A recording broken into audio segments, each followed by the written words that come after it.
The world is... what's the best way to put this? Absolutely bananas nowadays.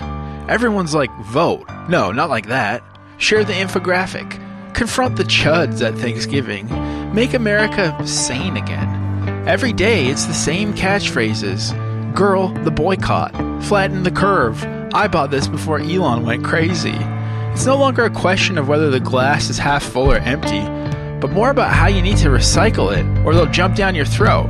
Everything, everywhere, is extremes. The world is seen in black and white. But what about those of us who are a little more Greige? In this house, we believe love is love, the importance of friendship and bravery, and the life-changing magic of tidying up. We also believe in getting comfy cozies with a throw blankie, joy-scrolling Netflix, where the and chill is optional, depending on my mood, carb-free recipes, and clean lines everywhere. Oh, and a bookshelf stocked with the GOATs, Malcolm G, Brene B, and for the hubby, Jordan P. Don't like it? Too bad. Mikasa es Mikasa, and the decor is a reflection of who I am. Let's just say my Myers-Briggs type is more of a Sherwin-Williams. IFLG, I frickin' love Greige. And yes, I have anxiety. But if the walls are going to close in on me anyway, they may as well be a nice neutral tone.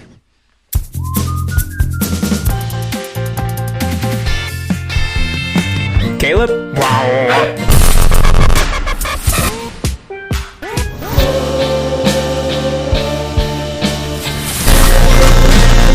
You're listening to Millennial Excellence. Thank you. Masterful movement from black and white to greige. Well played, Josiah. Thank you. Well, if we're gonna comment on the, well, first we should welcome each other and the listener. Okay. Collectively to the show. Do I welcome you enough? Do you feel welcome? Because you welcome me, but I don't know if the welcome is implied or if I think to welcome somebody. To the act of welcoming someone implies that you feel... you welcome yourself. Yeah. Well, that's good. Anyway, sorry to interrupt. Yeah, that's fine. Yeah, thanks, everyone, for being here, I guess. Don't really care. I kind of just wanted to say a bunch of stuff to whoever. So for that intro, because the topic this week is Greige, I was thinking of Greige artists, and I landed on The National. So hopefully it's going to sound like The National behind me, but in our group chat, this is a new segment that's going to come at the end of the show. After, even if there's Alex's Corner or not, we'll see. At the very end of the show, there's a new segment, which is a revisit of a Patreon segment called Behind the Music. But I told Ned I'd like it to be The National, and then Ned was like, sure, that's fine, but I've always made it a point of pride to have never heard The National. And so I made a voice note to Ned describing how to do The National. So the music that was on there is based on my description of what The National sounds like, and you have to listen to the end of the episode to hear Behind the Music. Do you maybe want to reread a portion of the intro in the kind of vocal tone of the singer of The National? That's true. That is true. Don't like it? Too bad.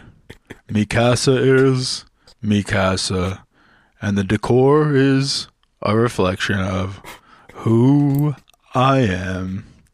Yeah, does that sound like him, do you think? That was great. Yeah. Well, can you believe it? Actually, I do have a question related to this. Okay. Well, first of all, The National has so many albums. It's crazy. My description is just based on the two top non-Taylor Swift songs, but I wanted to know, do you have any artists that you feel proud of that you've never heard? No, I don't think I would be proud of being incurious. Thought so. Sometimes you're so open-minded that it becomes closed-minded again.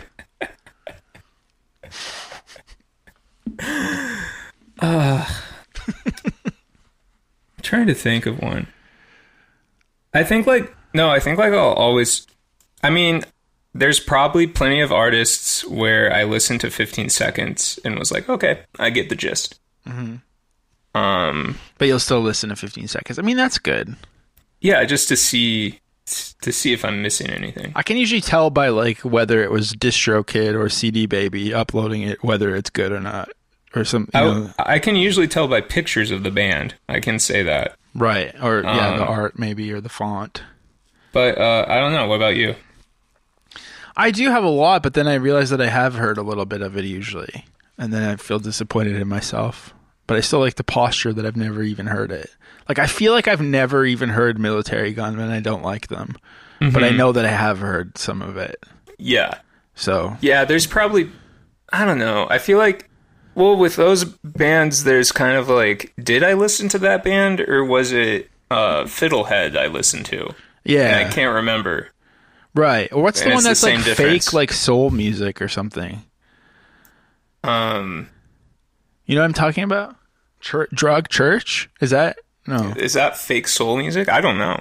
One of those that's the thing is hardcore kids will say it's like soul music or something, and then you listen to it and it's just any other like it's just the same thing. Slop. Yeah. It's just, and I do love how you intonate hardcore.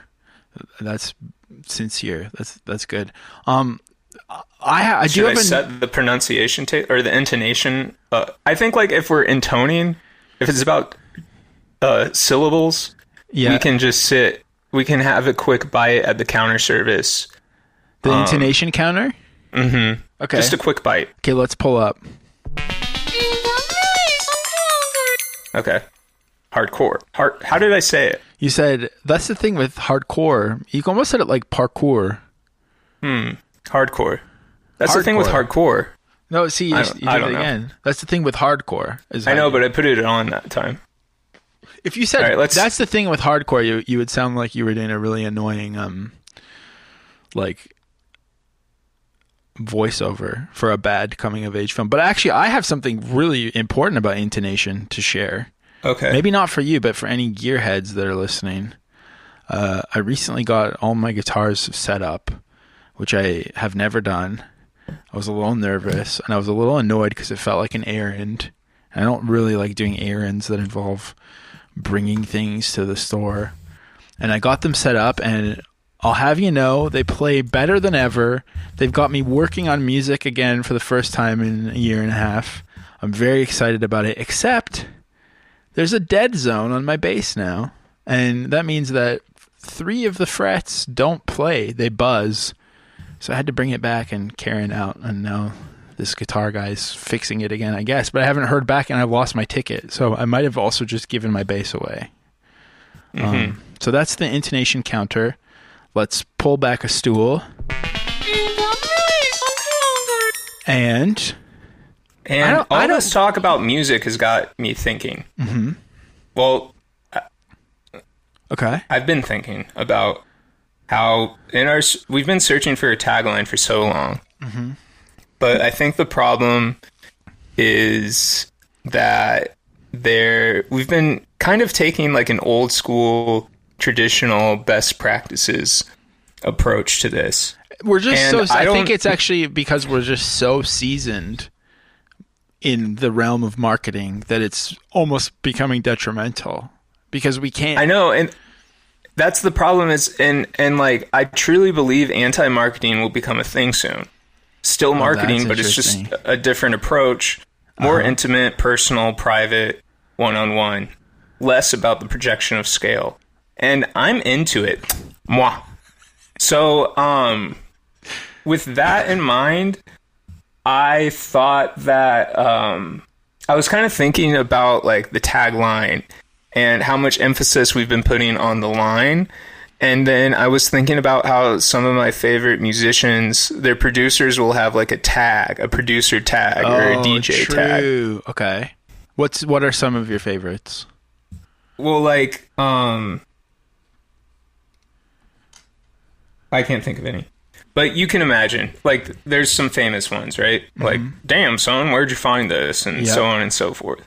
So I'm thinking, oops, what the hell? So listen to this. No. You're listening to Millennial Excellence. Was it supposed to play? It's truly It did. You're listening to Millennial Excellence. All of the DJs Are you pausing it too early? It would need to be produced a little more. Yeah, I'm pausing it because I'm sampling. Okay, let me turn it up even. Okay. Okay, do it again. You're listening to oh god. You're listening to Millennial Excellence. All of the DJs. Wait, let me do the timing better. You're listening to Millennial Excellence. No, that was bad. Does it have to start? You're listening to Millennial Excellence. All of the DJs surely. That's interesting. Okay. And it would play like right after the theme song. And so what is the tag? What is the sample saying exactly? All of the DJs. And so what you're saying is, again, we don't need it to be like so prescriptive, because we're not. Yeah, we don't want it to be like a sample that says like generational trauma or something like that. That's on the table. That's certainly on the table. I mean, I just kind of was thinking about how anti-marketing will become a thing soon, and I thought that a DJ tag instead of a tagline might be the move. I'm down to workshop this. I'm down to workshop. Like, it probably shouldn't even say you're listening to Millennial Excellence. Like, it should probably say, like, I do like that Caleb. part. Can you do that one again? Caleb. Let's try that one. Maybe, Caleb, you could just clip that and don't just listen to it and decide not to. Clip that last one and place it throughout the episode. Just blindly. Just at the beginning. Oh, just at the beginning. Yeah. Okay. I thought, because, the DJ tracks appear throughout the whole song sometimes. Sometimes. But sometimes it's just a tag at the beginning. Okay, so we could place that at the beginning. Mm-hmm. Yeah, I mean, I think, one issue, I guess, with this anti-marketing copy pasta that's going around, as they say, is that... What are you talking about?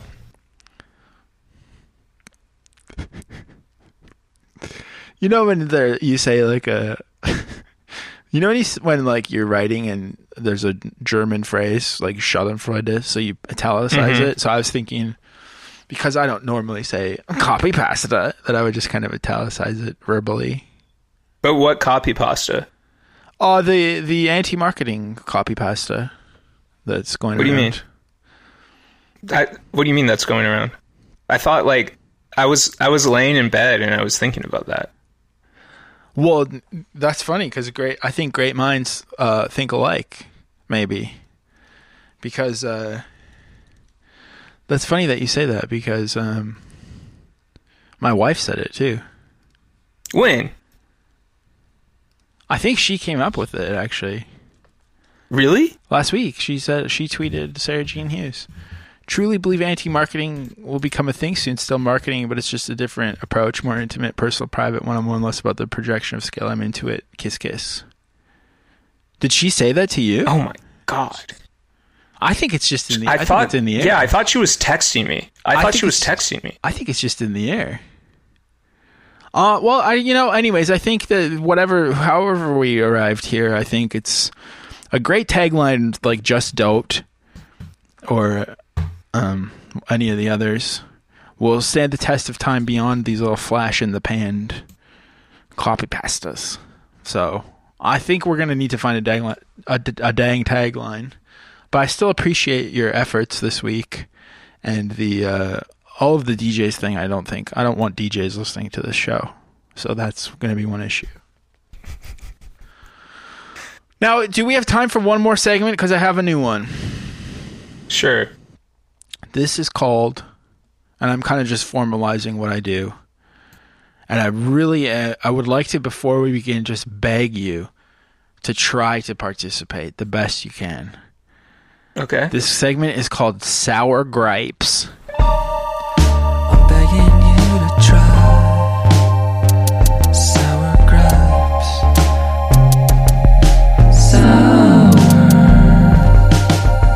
Gripes. Sour gripes? Yeah, sour gripes. Oh, sorry. Sour Okay. gripes. And it's just kind of like daily annoyances from life that are frustrating. I know that you don't seem to get grumpy, and you sort of like to broadcast being level-headed, but just try to think of some sour gripes that you might have as we go through. And I actually wrote these down. There's 3 of them. Are you ready? Okay. Yeah. Well, the first 2 are like kind of more obvious. I'll start with the most obvious sour gripe that I have in life is that I really don't like when people who are clearly retired go to the grocery store on the weekend. Mm-hmm. Because they're very slow and they get in the way, and they could just go on a normal day. How do you know they're retired? I guess just like because of age profiling that I do. Okay. You're saying maybe they're not? Yeah, I don't know. I mean, I imagine Canada has a more expansive social safety net, right, than America. But anyway, go on. Well, I guess even if you're annoying. an old like Walmart greeter, I still think you should probably go to the grocery store on a different day. Remember during COVID, they would open the grocery stores early and only let old people in? They could do that again too. Would be fine. Just Yeah. think, it's Sunday and you like can barely get through life, and you're trying to navigate the drink aisle. I don't like it. The other thing I want to say about the grocery store, while we're talking about it, while we're opening up together for the Sour Gripes segment, is that I call me crazy, but I think that, and I don't think the customer is always right. I won't go that far, okay? But I do think that in order for the grocery store to operate, arguably for there to even be a need for someone to stock the shelves, you need to let people pick up items to purchase at the grocery store. And what I find lately is that the number one priority of most people in the grocery store is to take up the entire aisle stocking the shelves. And that when it's busy, you can't get anything because they're stocking the shelves. Is that making any sense, or is that... I know what you mean. I think they should have better customer awareness. Yeah. I think that reaching to grab something should be priority number 1. Then you can straighten everything out. Okay. And then number 3, this is a new one that I'm pretty interested in getting your take on. It's more subtle, I guess, but this is when you're at the coffee shop, or if you've ordered maybe a sandwich or something, fast casual, but mostly coffee shop. Never in my life would I ever be the kind of person whose name needs to be called more than once. I'm going to be paying attention. I'm going to be watching it like a hawk. I'm going to be staring down the workers to hear my name be called. As soon as the j leaves their mouth, I'm going to have my hand out. Who are these people that are ordering like a matcha latte and then just like leaving the country? I do find that to be curious. Yeah, I mean, I think it's like those people are locked in on their laptop or something, but... Yeah, and like being on the other side of the table, literally on the other side of the counter. Yeah. Like saying somebody's name 3 times. And then having to yell it. Painful. And like a lot, like, I'm like, I would tell my coworkers this. It's like, this shop's not that big. We see them right there. Just go out and bring it to them.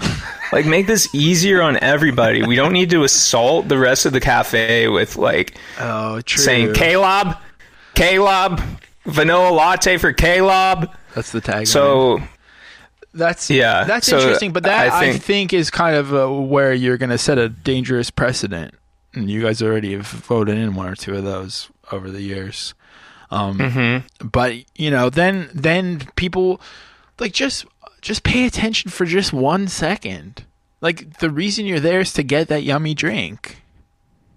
I think to that I say, so what? It's like, oh, we're going to be known as the coffee shop that has good service, that can read the room and see that you aren't going to get your drink until we bring it to you. That's fine. That's true. I did have a customer who ordered an extra hot latte and then walked out the door. And naturally, the extra hot latte stayed on the counter for quite some time. Maybe that's why they did it. Off. Maybe they just wanted a normal latte. That's what somebody suggested. Yeah. That's crazy. Wait, so did you get grumpy when you worked as a barista? Not really. I guess when I say pissed off, it just puzzled me. No, I was very patient. I was so patient. I did not give a shit. Because it's like, come on, our problems are fine. Like, oh, somebody doesn't know. Someone ordered a Frappuccino. Oh, no. Just either tell them we don't have that and suggest something else, or like, yeah. That actually drives me crazy. I think that stereotype is gone. The kind of like pretentious millennial barista. Yeah, I find that is a endangered species. I was at like the most beautiful, picturesque, like exposed stone, ancient walls, yet third wave cafe in Madrid last year. I might have already talked about this. This like boomer American guy came in and was loudly like, "What flavor syrups do you have?" And it was a whole thing. And they made him. They were able to conjure up some flavor syrup, but it was more of like a cortado kind of place, if you catch my drift. Right. But they didn't even have like a cardamom honey. I think they made. I think anything. it might have been cardamom or like lavender, or something classy. And then he was drinking it loudly outside on his phone, decked out in Under Armour, and he was like, "Oh, it's pretty good. It's kind of subtle, but it's pretty good." So I don't know. Maybe he became a ball knower that day. But do you have any sour gripes? I do, and it's kind of like maybe it's friend who's too woke territory. But I've been thinking that white people should not say "unk" as much. And they should especially not say it for older black men the way it was originally used. It just seems... They shouldn't call older black men "unk"? I think it's a little weird. I think it's a little weird to me. It's too specific. It's too specific of a profile. It's like there's too many demographic factors that you have to hone in on. I fuck with this, and I also I do kind of think that I'm good at being the friend who's too woke, because I sort of think of it as a "that's what she said" kind of thing, but catching people being unwoke instead, sort of looking for the unwoke turns of phrase and calling them out in a sort of for the wrong reasons kind of way. But I think it works for me. And I do kind of think that I'm, so to speak, in the Kia asylum until woke 2 happens, in which case I'm going to emerge as some kind of demigod of wokeness. But I do question what kind of situations you're in where white people are calling elderly black gentlemen "unk." Is this because you follow sports? I don't know. It's all on the internet. I guess it happens with the sports a little bit, but not really. But yeah, it's just like internet stuff. Like saying LeBron is "unk"? I guess. Or I don't know. I just think I've observed it. I can't name any names or specific instances, but now, I just think we can that one. We can cool off on "unk." Do you think there's other slang we should chill out with? I think it.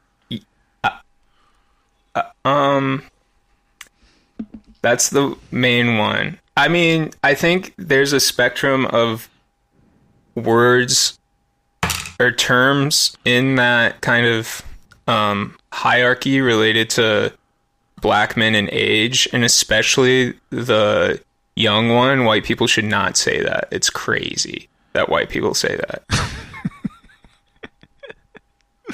Wait, what's the young one? Caleb. It's YN. Oh, right. Wait, people say that abbreviated? Yeah, they say it abbreviated all the time. Wow, that's interesting. Yeah. That's crazy. I don't know what internet you're on. I just see wide open, extreme, hateful rhetoric at all times. Not this subtle abbreviation kind. Sour. But that's the Sour Gripes segment. And do we have any other segments, or would you like to formally initiate the episode?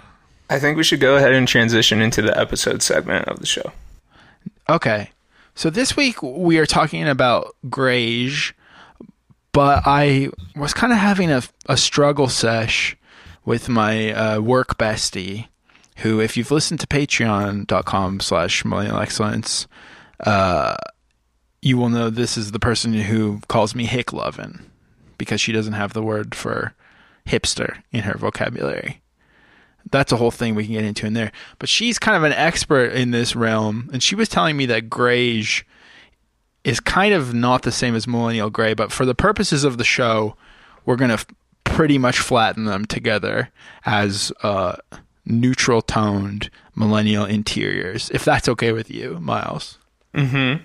We'll talk about them separately. We'll talk about them together, but I just could not resist the pull of the portmanteau Greige for the title. Greige. I think that's fine. I think we've had a few episodes that have been lightly themed around the title. We are looking at how to say the name of this color that you can see on the background. We'll be looking at how to say more vocabulary like this word, and more colors, more importantly, between gray and beige.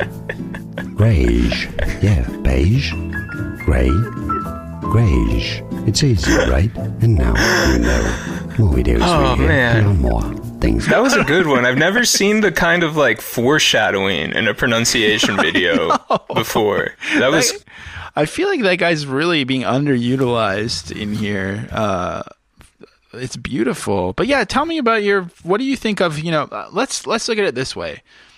Here's what I know. And I was reading a blog called Midwesthetic today, which I thought you would appreciate the name of. Are you familiar with this blog? No. We can look into this a little bit. I was thinking of playing the audio recap, but it's pretty annoying.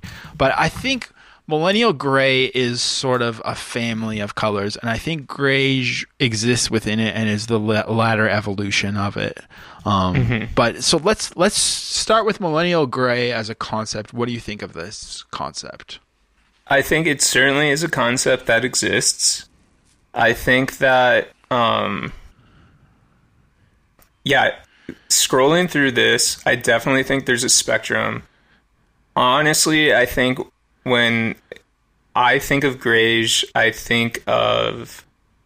guess there's two types. There's this, like, looking at this Pinterest board, there's this more elevated, and I see in this blog they use this term Hugie version of it, but I tend to think of just like new build apartments that have Hugie meaning Hugh portmanteaued with Chugi? No, Hugie meaning the Danish word for cozy. Hygge. Oh, Hygge. Hygge. I think you just... I thought that there was because I think you've just invented a beautiful turn of phrase, Hugie, which is when you are chuggy with your hues of your home. Mm-hmm. So you can take credit for that one if you like, but... yeah, sorry, I didn't mean to... I thought you were... Never mind.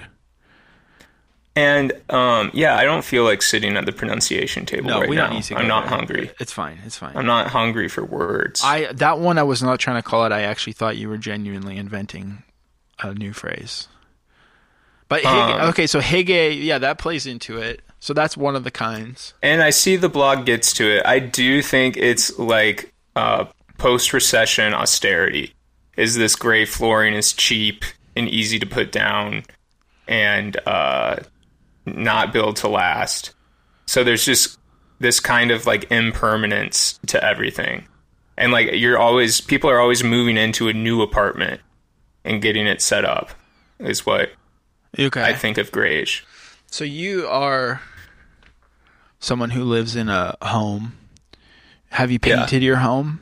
I have not, but I wanted to when I moved in because there is a color scheme in use in certain parts of the home that I describe as Hugie, like a crunchy older Bloomington woman. There's this kind of like this, and this is a locals only segment within the main segment of the show, but it's not actually a locals only segment. There's this like hat that you'll see Lotus Fest type old people wear at like the farmer's market that's like a spiral. It's like this like tube of a hat with like a spiral on it, and it's all this patchwork of different colors, like kind of like like deep purples and like maybe the spirals like a yellow, like all this kind of bold color blocking. And there's a few instances of that in my house. Mostly my house is kind of So there was anyway, a crunchy woman living there before. and that's all to say. I haven't painted that, But you don't like that part. I'm getting used to it. Do But you it's wish not that it what was I would white? have picked. I don't wish it was white, but I also don't know. I kind of want, like, there is this, so in my bedroom, there's kind of a loft space, and there is a whimsical wooden trim that is a selection of colors, and it's wavy. Not only wavy cut like clouds, but also like wavy to the touch. And I've kind of thought about painting that green, but that's the only thought I've had. That would be cool. I've never painted ever in anywhere that I've lived. I think you can, even if as a lowly renter, I think you can still paint. But I know. Well, I think it depends, but I think that is why Greige exists, because it's until recently, it's been pretty unobtrusive, seen as unobtrusive, neutral, etc. Yeah. Well, I think, I think, first of all, just to clarify for the listeners at home, Greige is adding beige into the gray. Like on this aesthetic blog, I would say this picture of Blue Bottle Cafe, which really did go downhill after selling to Nestle. I think that has Greige because the cabinets and the walls are adding a little bit of warmth. And I think Greige is a reaction to the more austere millennial gray, where they're like, oh, we're going to add some warmth to it. We're going to go crazy with it. And I think from what I understood today, millennial gray and millennial pink happened hand in hand. But the other thing I think is millennial gray seems to be this kind of an effort, something we don't. First of all, I wanted to do this topic because I feel like we only talk about hipster things on this show, and I wanted to go deeper to how the other half lives. But also, I think something we don't really talk about a lot is how millennials love to perform anxiety, and they do have anxiety. And I know that I have anxiety. I don't really like. It's not a big thing for me. I don't really talk about it or think about it or feel it. I do feel it sometimes. But I think millennial gray and Greige is a way to try to counter anxiety, where you're trying to make your home peaceful and you're making it so peaceful that it suddenly becomes this drab, personality-less, freaking liminal space. Does that track? Yeah, I think so.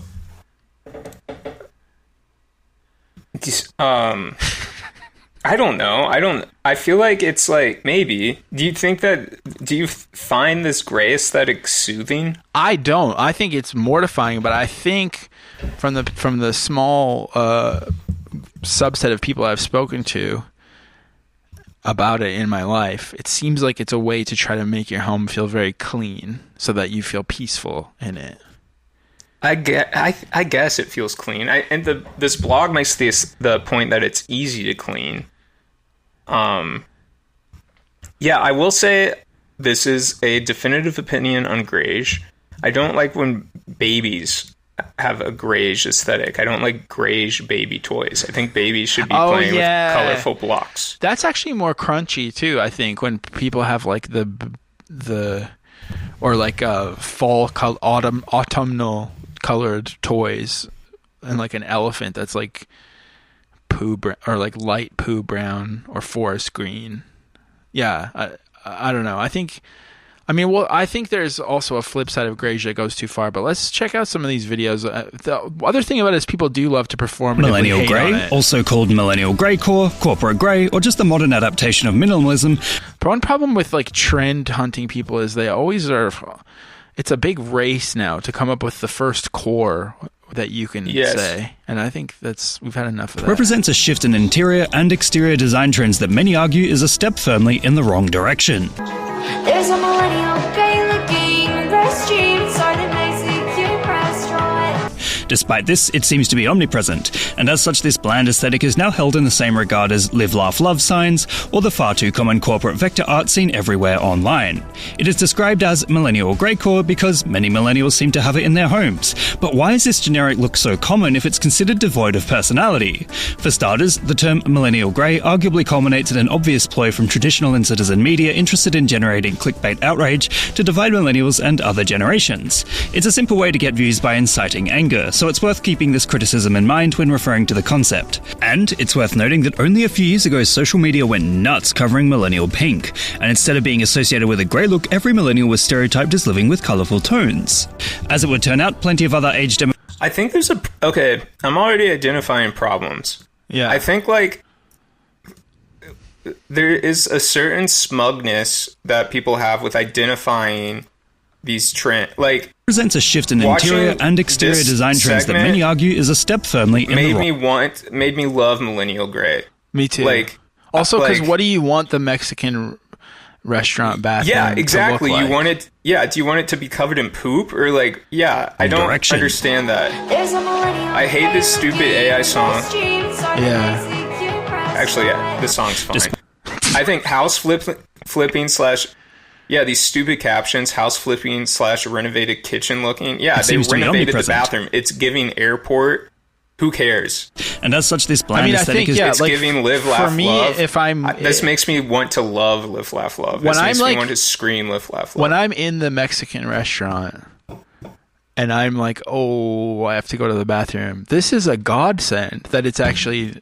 Because normally when I'm at a Mexican restaurant and I have to suddenly go to the bathroom, it means that I'm kind of fighting for my life and that it's a very dark chapter in my day. And I'm kind of thinking about all the decisions that have led me to this and thinking about, I wonder if my friends will notice how long I'm taking in the bathroom at the Mexican restaurant during our quick lunch we're having. So if I was greeted with this, I agree. It's like pure comfort. It's like you're a spa. It's like a gift from above. But the other thing is, like, didn't Earl Sweatshirt just name his last album Live, Laugh, Love? Like, these reactions make it possible for you to then, reactionarily love them. And then Millennial Grey will be cool one day, I think. It's like, it's giving renovated house because, like, the people the Mexican restaurant's owner's cousin probably works in houses and renovated it. Yeah, no shit. And then this person... who is a chuggy millennial and to divide millennials and other generations. It's a TikTok video called "When You Hear the Term Millennial Grey for the First Time," and is kind of cheekily being upset about it and showing the gray things in their house. It's like this person shouldn't be aware of this term. Like our parents like the Tuscan home or whatever of the 2000s. There wasn't like a Gen X Tuscany thing that made people feel bad about themselves for their for buying stuff at the one store in their town.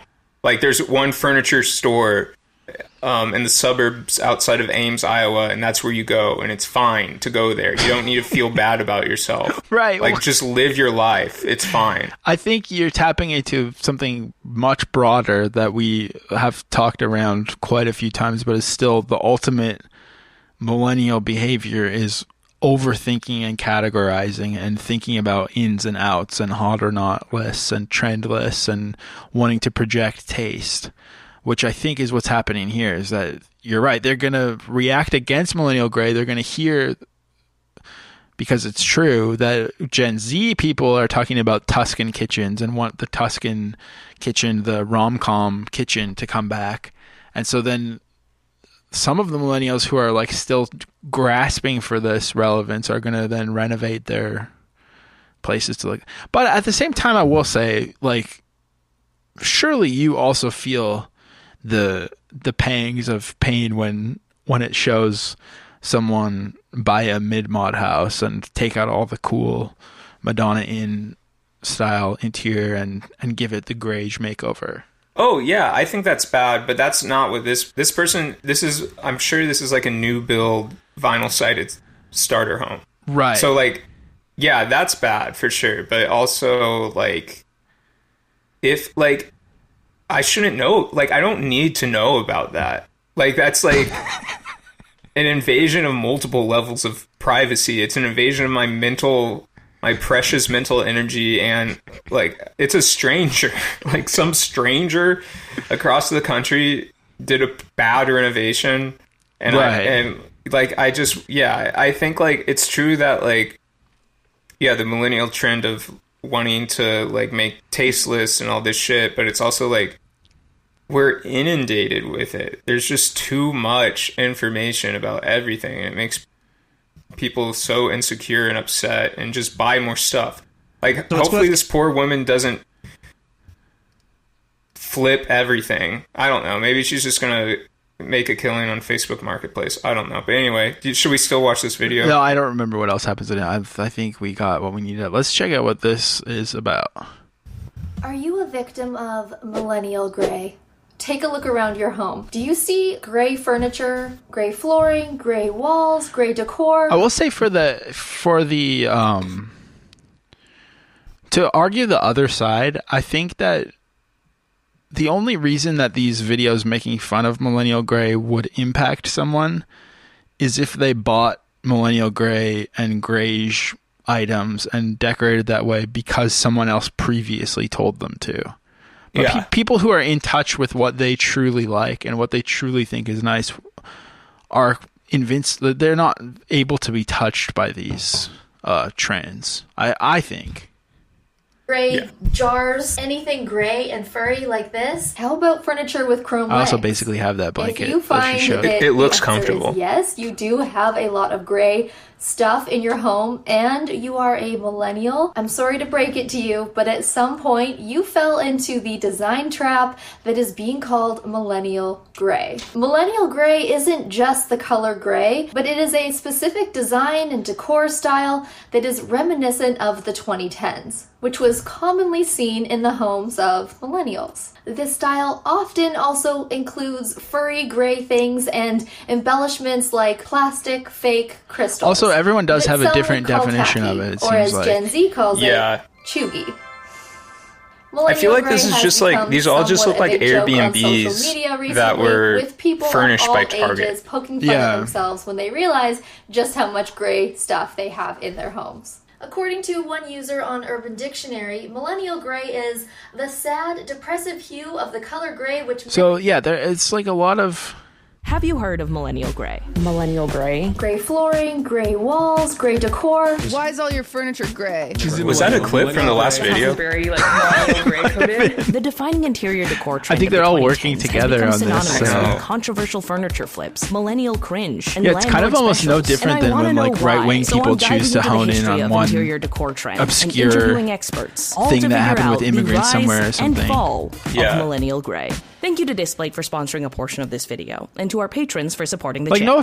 I just think, like, no disrespect intended, but if you're making a 24-minute video with some fucking sponsorship and like these weird Gen Z bait angles, I don't think you're much better than this. No, yeah, in 10 years there's going to be remember explainer videos on YouTube? I actually saw like a thing the other day and I can't remember what it was about. I wish I could remember, but it was like some Gen Z person on Twitter was like, man, if we don't cut this out, Gen Alpha's really going to be mocking us about it one day.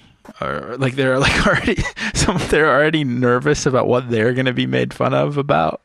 I do think like it's personally, I think none of this really matters and it's fine. You can just have thick skin about it. I mean, I'm 40. It's over for me. I'll do what I like. I don't really care. But I think it's funny to already be like nervous about what's going to be dished out your way after what you've dished out. Over the past few years, I have come across a mounting hatred for millennial gray. So many articles about TikToks Asylum about people gray, they complaining called it. about their gray on gray homes. Some even feel victimized by it, like it's a crime. And if that's the case, I've got a confession. Despite technically being a member of Gen Z, I lived the millennial gray life for years. Blank walls, gray couch. Yeah, not really. I mean, you just had like default NPC stuff. It's not even the same thing. But yeah, so I think one thing I really loved is I found these people ranting about it, and I think okay, check this out. So this is called Millennial Renovations Are Ruining Gen Z's Future Houses. Gen Z has two things to worry about. Not being able to afford a house, and also the fact if we ever do get the money to buy a house, our only options are going to be sad, neutral-toned, doctor's office-looking homes because of millennial renovations. Because on TikTok, a heartbroken granddaughter uploaded a before and after slideshow of her grandmother's old house, and it genuinely broke my heart. She included a picture of a wonderful oak staircase that looks like an early 2000s. So the main thing I wanted to say, I mean, this is Gen Z. They love the oak and the wood. This does look really bad to me, to be honest with you. Yeah, this looks like it literally looks like a nursing home. Yeah, it looks horrible to me. But I have my own preferences. But, so this kind of Australian lady ranting about it, and then I feel like I found the exact same lady, but goth GF version. A little too close to the sun, and I think it's getting you think it's the same person? now. Color and life is being Well, she's also away Australian, from I think. The places At we least. have I fond agree with memories that, of. but From the I think she might be a Macca's different around the person. corner where you She got is your wearing first heavy Happy makeup, Meal so it's from. hard to Remember say. being more excited to open But- the strawberry shortcake. I don't know if she's I the think they're exact different. same person, but I think she's still kind of the same person, if you know what I mean, in broad Yeah. strokes. Just to be painted I think the over videos are as even the same just length. They're literally the Gen Z exact to the has to worry about. second. They're both 12:07 long. We're sad beiging a little. So if you're and the other girl also did have a nose ring. Gen Z Oh, no, has she two didn't. things. Okay, so she had hoops, and either way, I mean, I think that's pretty interesting. I don't know what to make of it, but it's essentially the same girl in video, in my opinion. So yeah, it's a fun thing to be mad about. We can watch some people who like it at the end, but I wanted to also bring up, because it's come up in visuals a few times, and this is kind of like a classic thing that I'm surprised we haven't talked about yet. This is on r/millennials, but this is kind of like something that is a go-to thing for many years. Saw this juxtaposition and realized that even McDonald's embraced the millennial gray. So you've got the colorful McDonald's with the red and yellow and the big bright plays turned into this sort of prison-looking thing.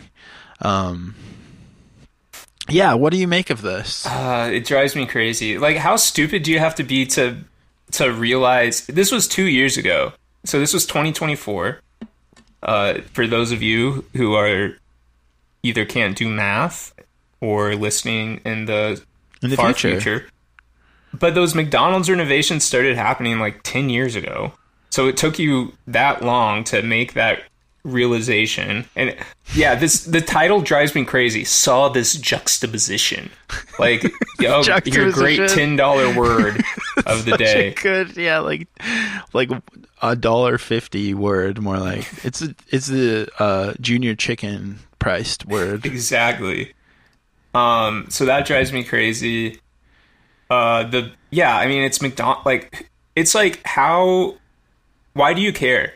Like, why do you care about this? Why would somebody care about this? Like, we just spent, like, McDonald's shouldn't market to children.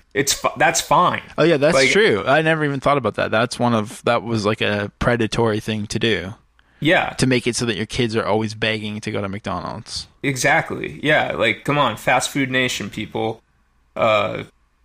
Morgan Spurlock did not die for us to bemoan millennial gray McDonald's. He also didn't die.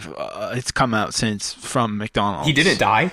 He did die, but he died because he was like binge drinking every single day. Well, I know. Well, that's why the doctor was like, "Oh my god, McDonald's has made your blood alcohol level through the roof." That was the documentary thing. Yeah.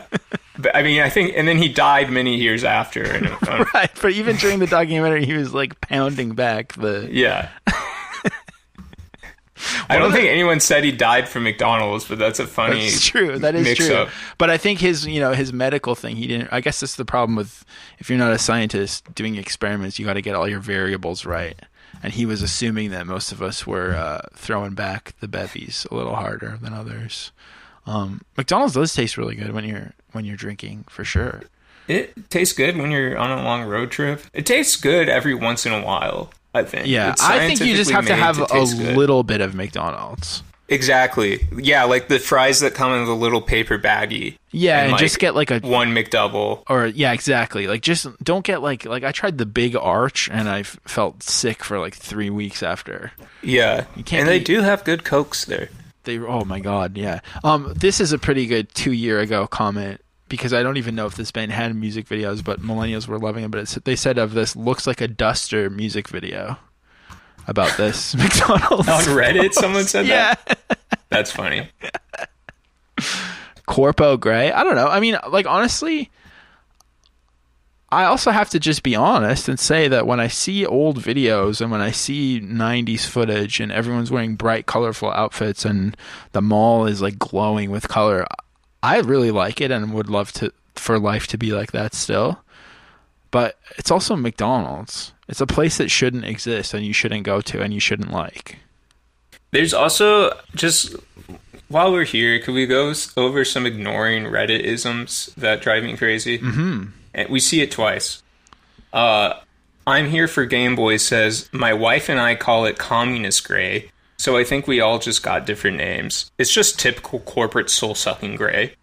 And then the Viho man says, we, 34 male and 31 female, actively avoided the gray houses when we were house hunting, which was almost impossible. We've got a lovely place now with all the rooms painted different colors with contrasting tones and not a single bit of gray. Like, I hate when people talk about their wife on Reddit. It drives me crazy. Why? Like, it's so unnecessary. Yeah. Oh, so that was the Redditism. Yeah. Like, also because like quoting your wife, saying something that's like not like to say my wife and I call it this is like he's taking credit for something that's not even like worth taking credit for. Exactly. He's either taking credit for it or he's like he's like making his opinion more valid by claiming that his wife and him agreed to say it when it's probably like his dumb idea. Well, while we're on Reddit, let's check out interior decorating. This is also from 2 years ago.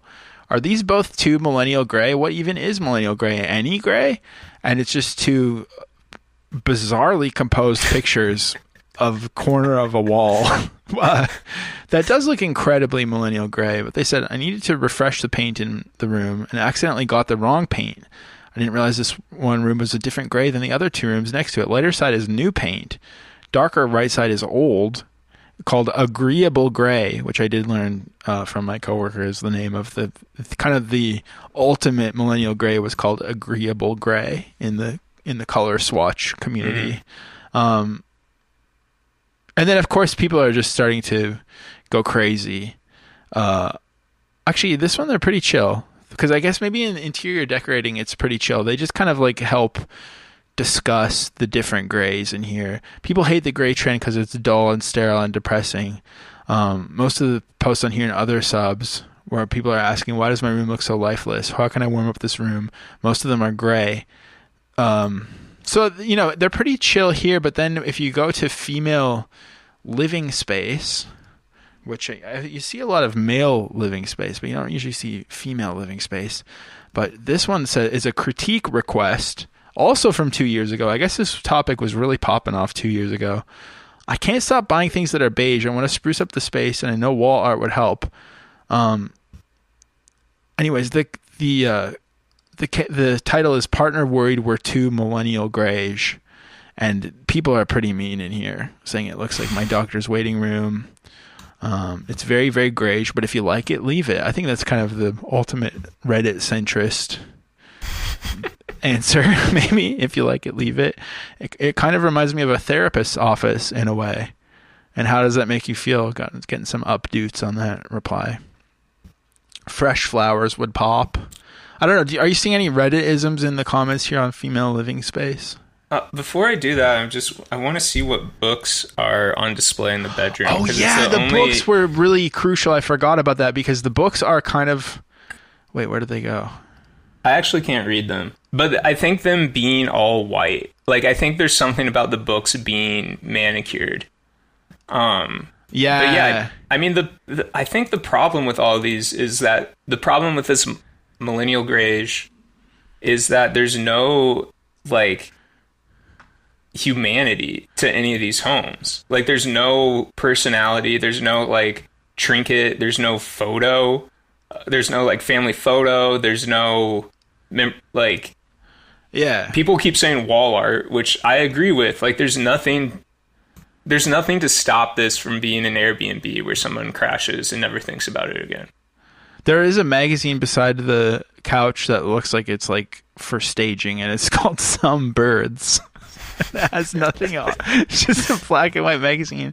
Also, I was reminded in one of the other videos that I didn't write down, I don't think I shared with us today.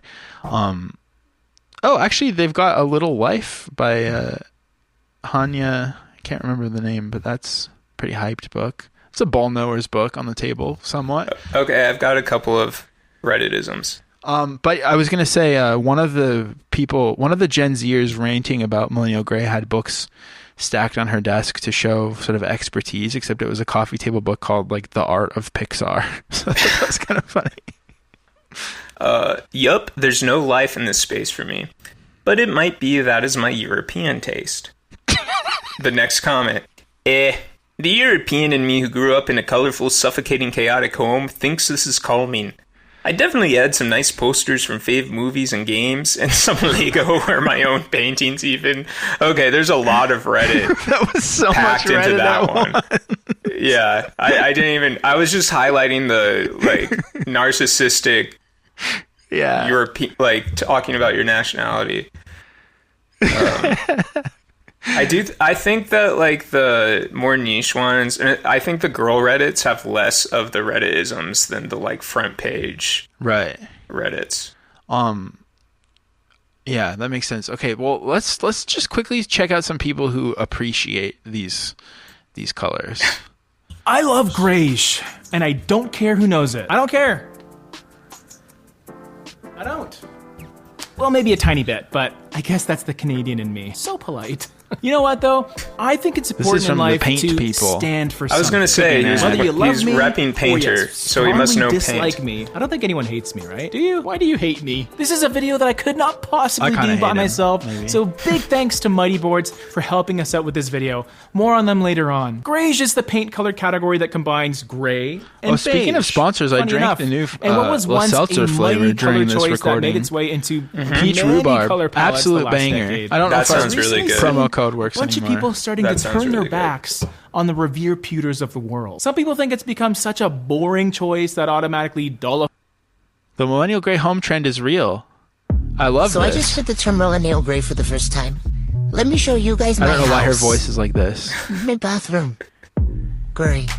My floor. Maybe it's a stolen video that's trying to knock it. Gray. Our mat, gray. That gray. Our chairs, some type of gray. Our couches, gray. And I really like this review of Perfect Greige by Kylie M. Interiors. Hey, I'm Kylie of Kylie M. Interiors. Oh, I wanted to also talk about her bookshelf because I think immediately I see there's a TED Talk book. I think there's like Sarah J. Maas type books. There's one that says gut, so she's got gut health. I don't know. I also don't think if you have like recipe books or like health books, I don't think they should go with novels, maybe. Yeah, well, what do you think about arranging your book by color? I don't love it, but I also don't hate it. I think it's like, I do think that like pretending that having books up in your place is not an aesthetic choice is kind of, you're lying to yourself. So it makes sense that you would do it. And also it might be a fun way to discover books that you forgot about. Kind of like High Fidelity, moving them around, you know? Mm-hmm. But I don't know. Any books calling out to you on this shelf? She also has A Little Life by No, nothing's calling out to me. Online paint color consultant and e-design expert. Today we're taking a look at Sherwin-Williams Perfect Greige to see if it's the perfect greige for you. So, as you can see, Perfect Greige is in between the warmth of beige and the cooler look of a gray paint I think she should do voice acting. There's a very fine line between greige There is and something taupe. about her that Generally is speaking, taupes tend to be a little bit warmer than charismatic. beiges, and are more likely to favor a purpley pink with undertone. the Looney Tune voice. And that sounds an awful lot like perfect greige. So don't always let the name guide you, because greige can sometimes be a little bit grayer and can even have a wink of green in comparison to this. We're going to look at some comparisons shortly, but first I want to talk about LRV. LRV is light reflectance value. I love it. Tells you how light or dark I didn't even paint notice color that is she on a was showing scale the of greige 0, in which the is middle. black, What to a 100, bizarre which is white. format for this This video. guy sits at 42, so it's in the light medium range. Not as heavy as a medium tone, but not as soft as a light tone. And finally, for this episode, I don't think I have a video for this, but I wanted to walk you through. Are you aware of this, like, greige clean girl influencer lawsuit that happened recently? No.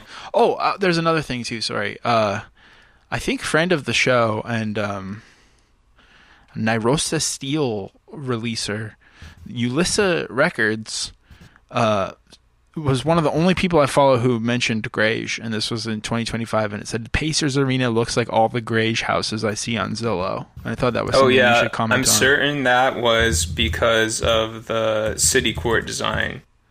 Let me see if I can pull that up. Oh, it was like a limited drop? Yeah. Yeah, I can't find photos, but this was the color scheme, and I did not like this color scheme. It's very embarrassing. So did you agree? Also, do you fall into? Are you one of these Americans who likes to look at Zillow? I don't do it recreationally. I was enjoying it when I was looking for my house. Right. But yeah. I do like the Pacers logo in the middle of this because it has the nice kind of threshold Photoshop filter distortion on it. You know? Well, yeah, I think that was the mock-up of it. Oh, okay. But it's like it's like this spray paint theming, as you can see. Yeah, so they kind of took the greige and then they're like, no, we're gonna fuck with it. Okay. Well, I wanted to ask you if you knew about, and I don't see where I wrote it. Here we go. What do they call these people? They call them the Sad Beige Lawsuit. This was 2 years ago. I'm going to play a video that you won't be able to see, but you will be able to hear. And this was on PBS. Who owns a vibe? That question is at the heart of a lawsuit where one online influencer is suing another for copyright infringement. 24-year-old Sydney Gifford claims that Alyssa Shiel, a 21-year-old fellow influencer, knowingly replicated her aesthetic and her posts on social media. Amna Nawaz spoke to Sandra E. Garcia of The New York Times, who has been covering this story extensively. This is one of my favorite Sandra things E. I've ever Garcia, seen welcome in to my the life. NewsHour. Thanks for being with us. Hi, glad to be here. From? All right, so let's start with where these should I be watching influencers. this? 'Cause it's Sydney not in Watch Gifford and Together. Yeah, no, maybe I can actually, one sec. I was just playing the audio in So Sydney, Alyssa Shiel was the copycat. I think so. So there was two. If you go in here and just skip ahead to 33-second mark, I'll hit play again and we can keep watching. But Okay. there was. Okay, you want to hit play together? Yeah, 1, 2, 3. Alyssa Shiel. Just tell us a little bit more about who they are. Oh, I have to sit through an ad. Okay, I'll pause again. Hopefully this is fun for the listener at home. Made it this far. I have 16 more seconds of an ad about some kind of murder mystery show. Oh, cool. How does it sound? Like, I turned down the volume. Okay. But it's Masterpiece Grantchester. You know that show? No. Okay. Okay, so 33. Okay, I'll rewind to. Let's go back to 2020. Let's go to the 20-second mark. Bear with us, folks. We're having technical difficulties. So 20-second mark. I'm going to hit play. You there? Yep. 3, 2, 1. Of The New York Times, who has been covering this story extensively. Sandra E. Garcia, welcome to the NewsHour. Thanks for being with us. So I think she was covering it for the New York Times. All right, so let's start with these influencers, Sydney Gifford and Alyssa Shiel. Just tell us a little bit more about who they are. Alyssa Shiel is a 21-year-old influencer who, uses her time to suggest things that her followers should buy off of her Amazon marketplace. PBS, so they have to explain Sydney what an Gifford influencer is similar to her in that way. They're both, young women looking for items to inspire people to buy on their social media accounts. And their vibe, their aesthetic is what? How would you describe what it is that they're putting out to their followers? The way they would describe it themselves is very minimalistic, beige, not very busy, cool girl, oversized sweaters, chunky knits, clear sort of plastic Amazon basics. They like things to look very clean and neat. And what is the relationship between these two women? They've actually professionally collaborated before, is that right? They were influencers that followed each other at one point, and they met up to hang out, and they took some pictures of themselves to post and to brainstorm things that they could post on their social media accounts. And then their relationship sort of dissolved when Alyssa Shield unfollowed Sydney Gifford. So the idea that you can sue someone over an aesthetic, how does that work? Like, what is the case that's being made in federal court right now? Well, Sydney Gifford noticed that Alyssa's post started looking a lot like hers a year after their initial hangout. Whether that is the aesthetic, the vibe, the minimalistic style, the clean style, even at some point, some poses and some outfits she details in her lawsuit that she filed. The lawsuit basically says that she got her vibe, her whole look from Sydney Gifford. And Sydney is saying that she has infringed on her profit, right? Because they use their social media accounts to promote their Amazon marketplace where they can influence people to buy things off of Amazon, and Amazon pays them a commission to do so. And because of that, Sydney has brought this lawsuit in federal court against Alyssa. And in your reporting, you quote a professor of intellectual property law who explains that in this whole online space, there's an idea that you are both a creator and a borrower. So how hard is it? So this kind of basically, they were both had the generic NPC kind of grayish, girly aesthetic. And there was a few others that were like things strewn about on a bed, like maybe photos or something, or framed photos on the wall were laid out similarly. And so I just think that that's beautiful. I don't know if I even have really an opinion about it other than I think it's beautiful. But it was dismissed ultimately, the lawsuit. Well, I feel like there's like a lawsuit is the only thing you can do, but there's something just like completely eerie about it to have everything about you copied. Like there's like horror movies about it, right? Yeah. I can't think of what the movie is, but there's like some famous ones where it's like a girl wants to get into the other girl's life and like kills her or something, or just like The Talented Mr. Ripley. Oh, like, totally, Talented Mr. Ripley. But I guess my question is, like, do you think that it is copied, or do you think that it's just kind of literally parallel thought because they're both in this kind of grayish, much like you and I are kind of in a hipster adjacent post irony. Sometimes we will dip from the same well. I think it's copied. I think there's too many instances to say it's not. I think it's a copycat situation for sure. Damn. Well, we got the ruling. Well, that was everything I wanted to show you. Now, I kind of wanted to bring back an old segment at the very end of the show, if I could, and bring back the millennial item of the week. Millennial object of the week. All right. And I actually have two for you to discuss real quick.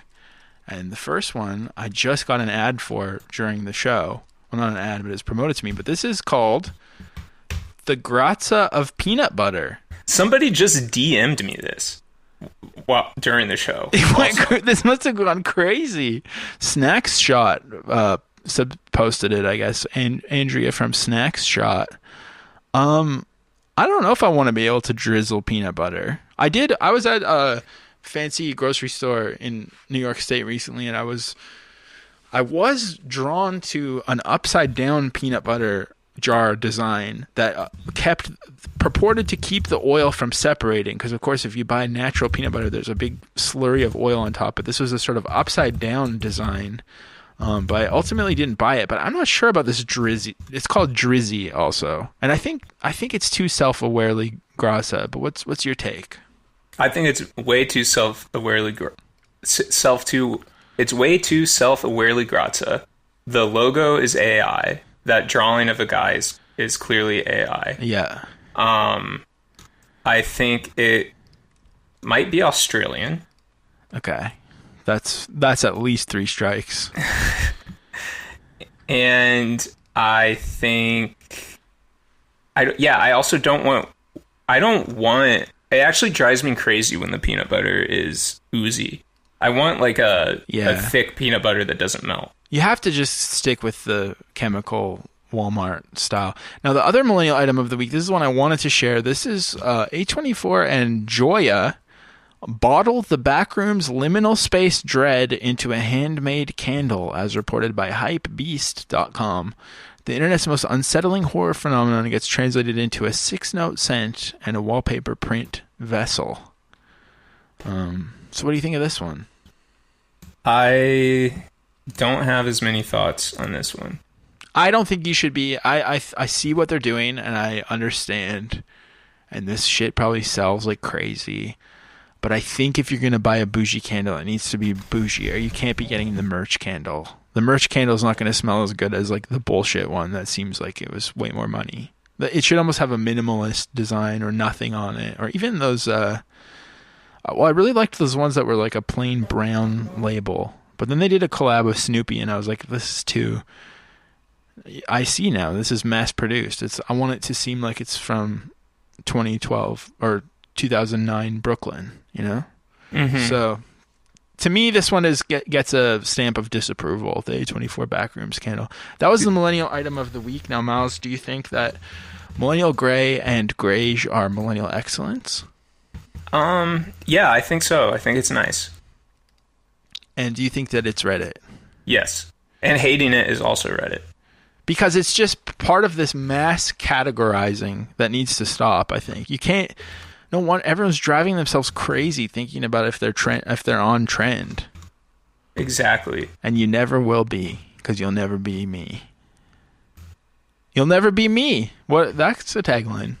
Save that for next week, please, so we can discuss it in depth.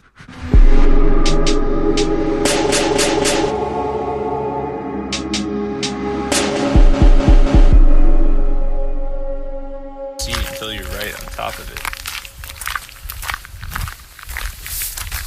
Oh, look, there's one. Come on, get.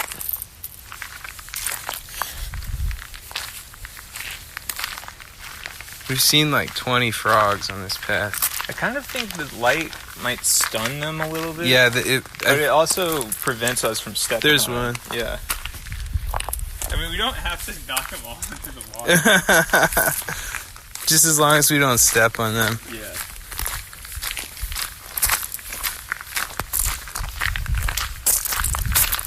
Oh, splish splash.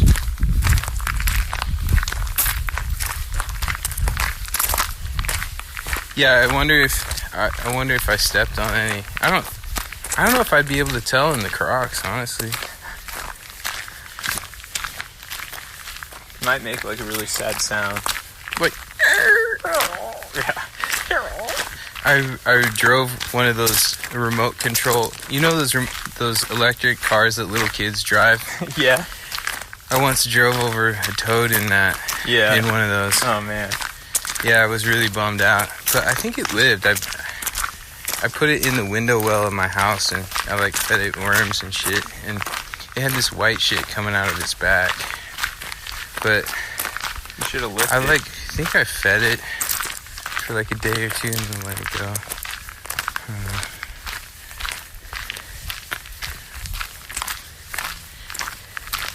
Oh, there's one.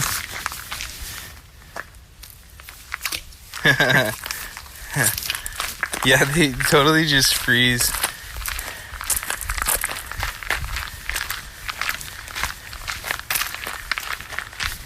There's one. Boop. Making them go in the water feels like popping pimples. satisfying. It's producing the same feeling.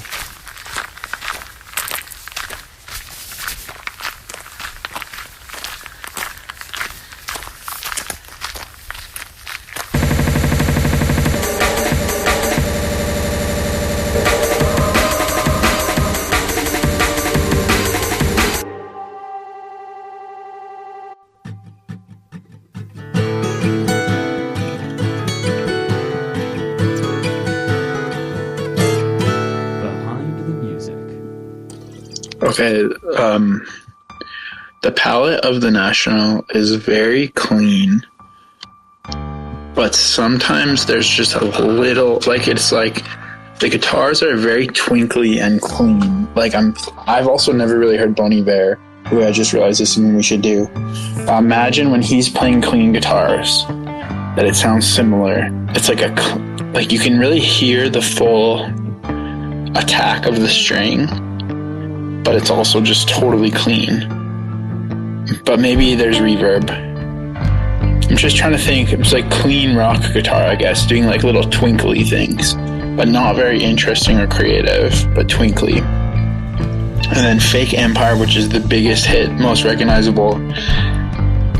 It has a clean, normal piano, and it's like the pattern of playing is like dun dun dun dun dun dun dun dun dun dun dun dun dun. Like, just like, I didn't mean to speed up, but it's like dun dun dun dun dun dun dun dun. Like the first beat is kind of the more emphasized one, and then the piano melody, there's like a plinking high couple of notes with the right hand, and then the left hand is doing root notes that are like do do do do do do, while the right hand is like ding ding ding ding ding ding ding.